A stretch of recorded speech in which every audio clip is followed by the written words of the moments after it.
حدیث نمبر 3156۔ حضرت قزا فرماتے ہیں میں نے حضرت ابو سعید رضی اللہ تعالیٰ عنہ سے ایک حدیث سنی تو وہ مجھے بہت پسند آئی۔ حضرت قزا فرماتے ہیں میں نے پوچھا کیا آپ نے یہ حدیث خود رسالت مآب صلی اللہ علیہ وسلم سے سنی ہے؟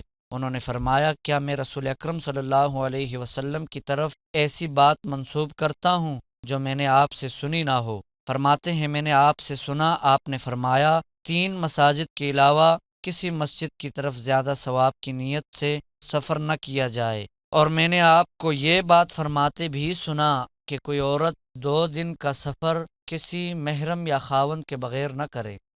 حدیث نمبر 3157۔ حضرت قزا فرماتے ہیں میں نے حضرت ابو سعید خدری رضی اللہ تعالیٰ عنہ سے سنا، وہ فرماتے ہیں میں نے رسول اکرم صلی اللہ علیہ وسلم سے 4 باتیں سنی ہیں جو مجھے بہت پسند ہیں اور مجھے ان پر بہت یقین ہے۔ آپ نے عورت کو منع کیا کہ وہ 2 دن کا سفر خاوند یا محرم کے بغیر نہ کرے، باقی پہلی حدیث کی طرح ہے۔